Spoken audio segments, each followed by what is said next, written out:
고린도후서 5장 17절에서 6장 2절까지 봅니다. 그런즉 누구든지 그리스도 안에 있으면 새로운 피조물이라. 이전 것은 지나갔으니 보라 새 것이 되었도다. 모든 것이 하나님께로서 났으며 그가 그리스도로 말미암아 우리를 자기와 화목하게 하시고 또 우리에게 화목하게 하는 직분을 주셨으니 곧 하나님께서 그리스도 안에 계시사 세상을 자기와 화목하게 하시며 그들의 죄를 그들에게 돌리지 아니하시고 화목하게 하는 말씀을 우리에게 부탁하셨느니라. 그러므로 우리가 그리스도를 대신하여 사신이 되어 하나님이 우리를 통하여 너희를 권면하시는 것 같이 그리스도를 대신하여 간청하느니 너희는 하나님과 화목하라. 하나님이 죄를 알지도 못하신 이를 우리를 대신하여 죄로 삼으신 것은 우리로 하여금 그 안에서 하나님의 의가 되게 하려 하심이라. 우리가 하나님과 함께 일하는 자로서 너희를 권하노니 하나님의 은혜를 헛되이 받지 말라. 이르시되 내가 은혜 베풀 때 너희에게 듣고 구원의 날에 너를 도왔다 하셨으니 보라 지금은 은혜 받을 만한 때요 보라 지금은 구원의 날이로다. 아멘.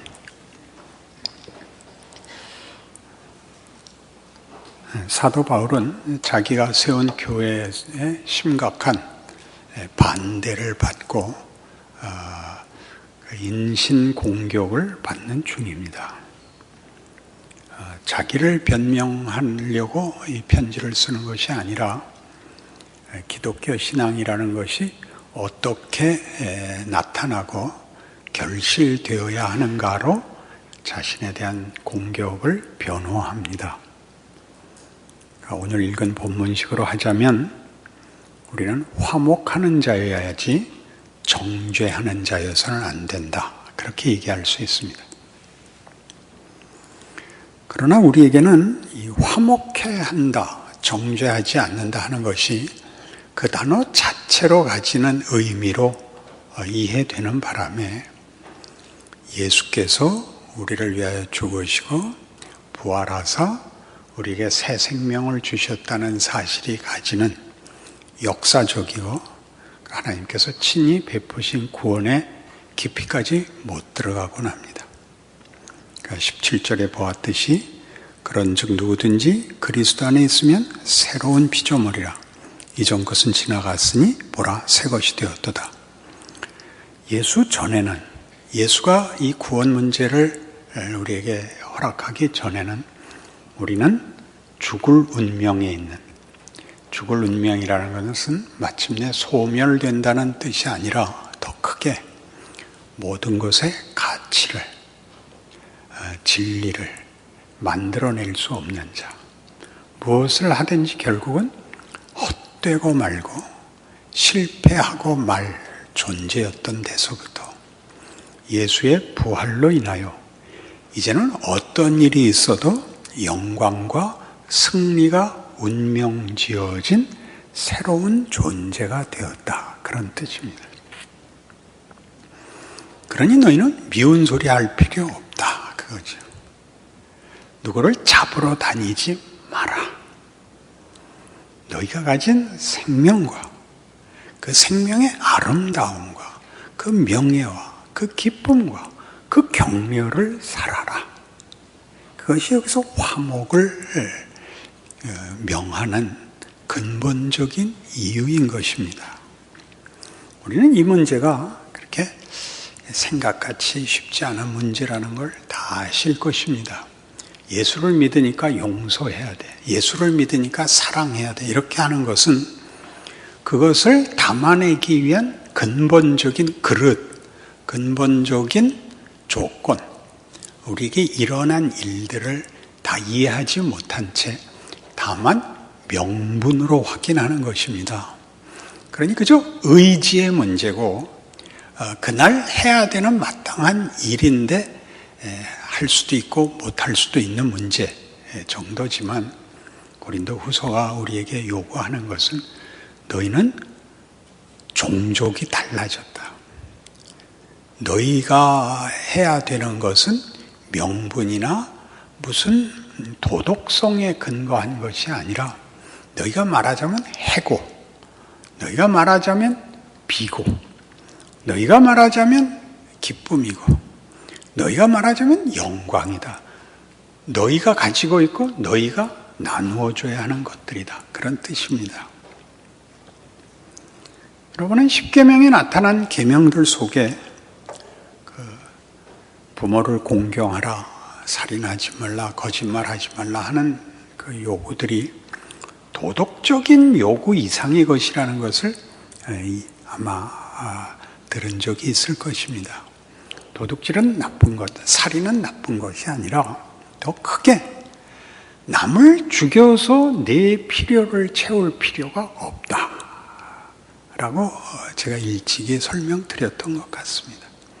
내 이웃의 것을 훔쳐다가 내 만족을 가질 필요 없다. 하나님은 네게 충분한 하나님이시다. 이것이 십계명의 요지라고 했습니다.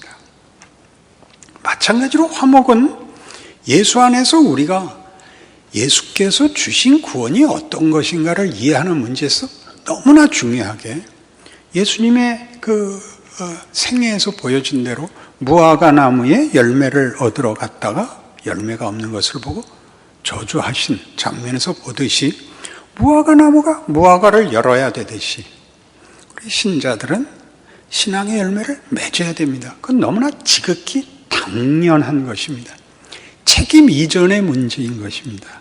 이 이해를 하지 못하면 우리는 말하자면 우리의 보상을, 우리의 책임을 권력으로 확인하고 싶고 보복으로 확인하고 싶어질 것입니다. 그래서 사도행전 7장에 가시면 이 부분에 대한 스데반의 순교가 증거하는 이 화목해 하라, 너희는 새 사람이다 하는 말에 대한 그 사도행전의 증거를 확인해 보겠습니다. 7장 51절 목이 곧고 마음과 귀에 할례를 받지 못한 사람들아 너희도 너희 조상과 같이 항상 성령을 거스르는도다. 너희 조상들이 선지자들 중에 누구를 박해하지 아니하였느냐. 의인이 오시리라고 예고한 자들을 그들이 죽였고 이제 너희는 그 의인을 잡아준 자여 살인한 자가 되나니 너희는 천사가 전한 율법을 받고도 지키지 아니하였도다 하니라. 그들이 이 말을 듣고 마음에 찔려 그를 향하여 이를 갈거늘 스데반이 성령 충만하여 하늘을 우러러 주목하여 하나님의 영광과 및 예수께서 하나님 우편에 서신 것을 보고 말하되 보라 하늘이 열리고 인자가 하나님 우편에 서신 것을 보노라 한데 그들이 큰 소리를 지르며 귀를 막고 일제히 그에게 달려들어 성 밖으로 내치고 돌로 칠세 증인들이 옷을 벗어 사울이라 하는 청년의 발 앞에 두니라. 우리는 당연히 이 내용을 초대교회에 예수를 증거하는 것을 싫어한, 증오한, 반대한 권력층이 즉 그의 제자들의 복음 전하는 일을 어떻게 박해하고 그리고 스데반의 성령 충만과 지혜 충만과 그리고 사람들에게 존중받고 많은 이적과 기사가 베풀어지는 것을 싫어해서 그를 죽이러 왔으며 스데반이 그들에게 하는 설교를 듣고 그들이 얼마나 분노했는가 그래서 어떻게 죽였는가를 잘 알고 있습니다. 그러니까 당연히 우리는 7장 51절에서 53절에 나오는 제가 다시 읽죠. 목이 곧고 마음과 귀에 할례를 받지 못한 사람들아 너희도 너희 조상과 같이 항상 성령을 거스른도다. 너희 조상들이 선지자들 중에 누구를 박해하지 아니하였느냐. 의인이 오시리라고 예고한 자들을 그들이 죽였고 이제 너희는 그 의인을 잡아준 자여 살인한 자가 되나니 너희는 천사가 전한 율법을 받고도 지키지 아니하였도다. 이 말이 어떻게 들립니까? 노성과 분노와 꾸중과 경계로 들리지 않습니까? 그러나 전혀 성경은 그런 의도를 가지고 있지 않습니다. 스데반의 설교는 뭐냐 하면 길게 모세로부터 출발하는 긴 구약 얘기를 간단하게 요약해서 예수에게까지 끌고 옵니다. 모세가 너희를 구했는데 모세는 바로가 히브리인 사내 아이는 다 죽여라 하는 때 태어나서 그 바람에 바로가 기르게 됐다. 그런 역설을 얘기하는 겁니다. 너희가 모세가 가장 중요한 이스라엘의 지도자요, 구국의 영웅이라고 알고 있듯이 모세는 과연 그러한 사람이지만 그는 어떻게 길리웠느냐? 원수의 손에서 길리웠다. 그가 자기 백성을 구하러 가자 백성들이 뭐라고 배척했느냐 하면 누가 너를 우리의 관원으로 세웠느냐라고 배척했다. 그러나 바로 이스라엘이 배척한 모세가 10가지 재앙과 홍해를 가르고 너희를 구원하여 40년 광야 생활의 지도자가 됐다. 그때 너희가 모세 말을 들었느냐? 안 들었다. 그때도 안 들었고 그 후에 세대도 안 들어서 결국 바벨론 포로가 됐다. 예수가 우리를 구원하러 오셨지만 너희가 지금도 안 듣는 것은 너희 선조와 똑같기 때문이다. 그러자 이 말을 들은 당시에 사두개인들과 제사장들 무리가 그를 돌로 쳐 죽입니다. 그러자 그가 고백하기를 하늘이 열리고 하나님의 우편에 예수가 서신 것을 내가 본다 라고 얘기함으로써 우리 식으로 이해를 하자면 내가 진짜고 너희가 가짜다. 예수님이 오죽하면 앉아있던 분이 벌떡 일어섰다. 날 죽인 거 너희들 다 보복받는다. 그런 줄 알아라. 라고 읽히는 이 부분을 예수께서 하늘 보자 우편에서 스데반의 죽음을 귀하게 여기시는 장면이 그 대적을 보복하기 위하여 일어서 있는 것이 아니라 하나님 당신이 십자가에 달리신 것과 방불하게 그의 사도들이 구원을 전해야 되고 하나님이 구원하고 싶어하는 자들 손에 맞아 죽는 방법으로 그들을 구원한다는 것을 다시 역설적으로 옛날 모세 때 그랬고 이스라엘 역사에 그랬던 것 같이 그리고 예수에게서 그 절정이 일어난 것 같이 갖다 묶고 있는 것입니다. 그래서 그의 마지막 말이 뭡니까?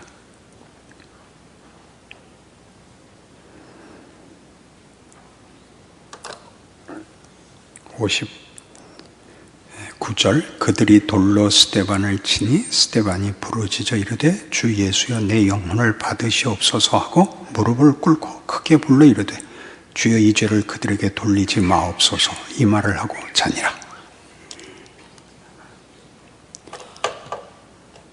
이 죄를 저들에게 돌리지 마옵소서는 예수님이 하신 말씀입니다.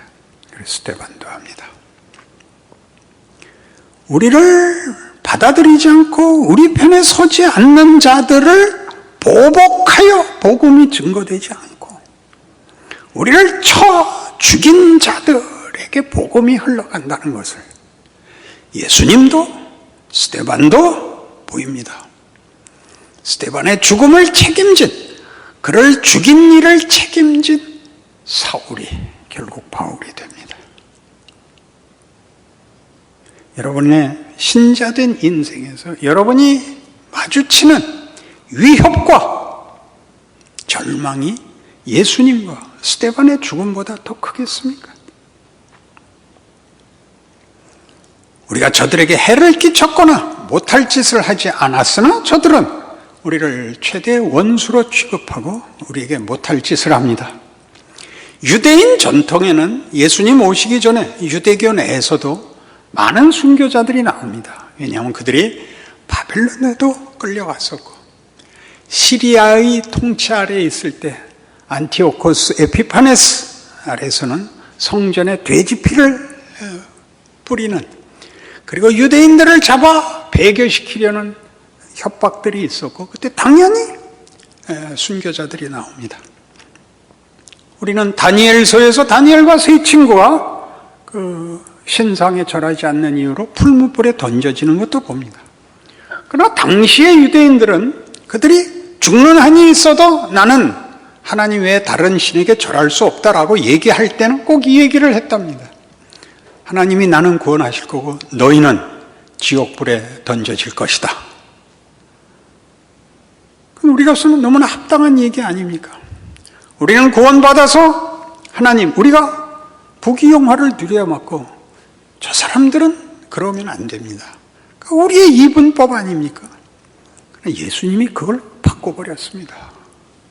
맞고 틀리고로 나뉘어지던, 잘한 것과 못한 것으로 나뉘어지던 세계를 예수로 인하여 모두 하나님이 끌어안는 세계로 바꾸셨답니다.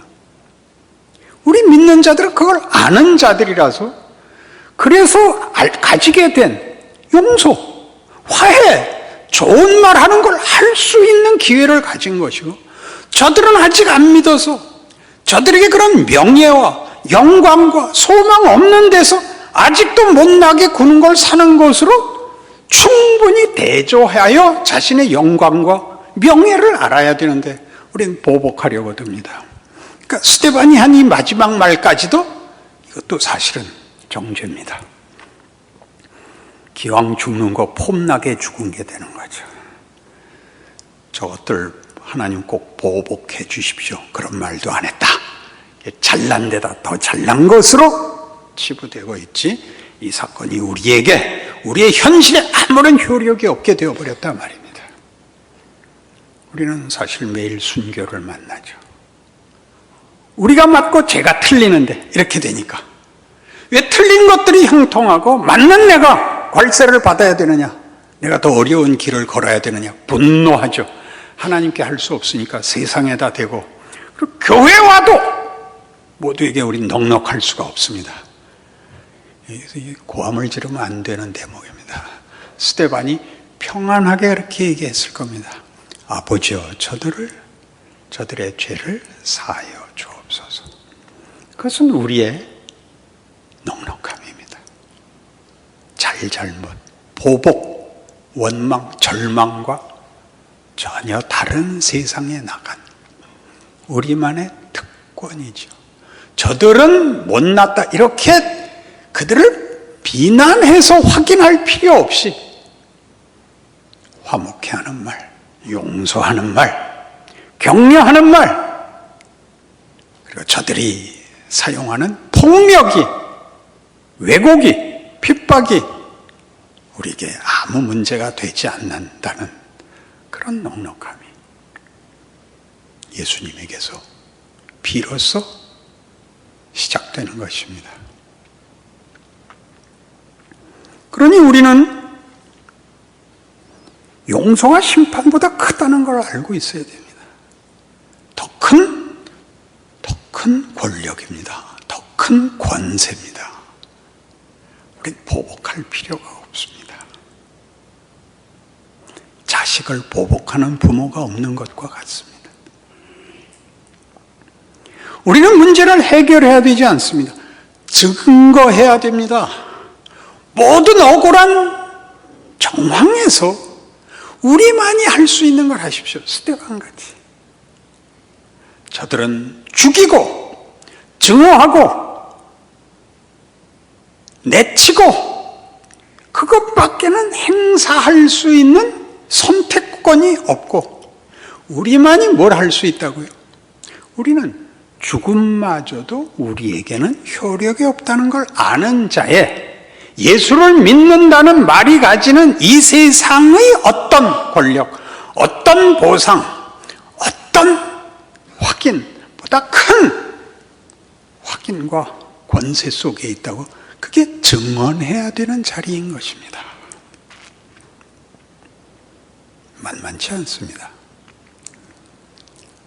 이것은 강요할 수 없습니다. 여러분이 마땅히 알아야 할 진실일 뿐입니다. 그리고 그 외에는 다른 답이 없습니다. 이 답, 이 진실, 이 명예를 이해하거나 실천하거나 하는데 실패하면 당장 찾아오는 현실적 증상이 뭐냐면 예수 믿은 게 억울하다는 사실입니다. 왜 하나님 내 기도 안 들어주시고 나를 이렇게 어렵게 하시는가? 이것은 다 하나님이 예수 안에서 무엇을 하셨는지, 우리에게 무엇을 허락하셨는지 몰라서 그렇게 됩니다. 그럼 여러분, 이 저녁에 여러분 자신의 처지를 이 말씀에 비추어서 확인해 보십시오. 여러분이 하는 신앙 현실을 보십시오. 여러분의 실력을 보십시오. 그 실력의 근거가 어디에 있는가를 확인해 보십시오. 우리 교회에서 거의 유일하게 이걸 신앙 실천을 그나마 하는 데는 남성 성가대뿐입니다. 그죠? 저 실력 갖고 와서 앉아 있으니까 대단한 거죠. 이건 물론 농담입니다. 그러나 진심입니다. 우리는 더 큰 어떤 재능, 더 큰 어떤 우월감으로 앉지 않습니다. 우리는 여기 앉는 것을 복으로 생각합니다.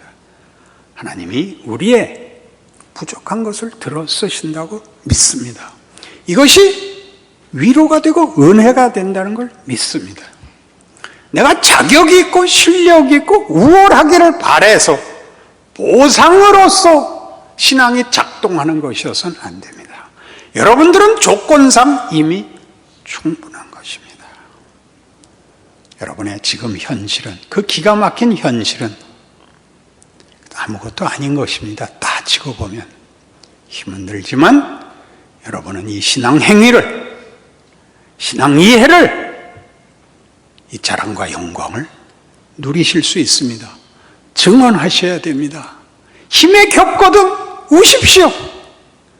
울면 여러분 옆에서 격려해 주십시오. 째려보시고 겁내지 마시고 무한한 은혜 속에, 품 속에, 권능 속에 우리가 부름을 받았고 보호받고 하나님의 손길로 산다는 사실을 아는 귀한 은혜가 있기를 바랍니다. 기도하십시다. 하나님 아버지, 우리의 인생의 어려움은 하나님이 우리 안에서 십자가를 세우시고 부활을 만드시기 때문입니다. 우리를 부활 생명으로 부르셔서 그 부활을 살게 하시며 죽은 생명들을 살리시는 일을 맡겼기 때문입니다. 우리만이 빛이고 우리만이 권능이며 우리만이 하나님의 임재입니다.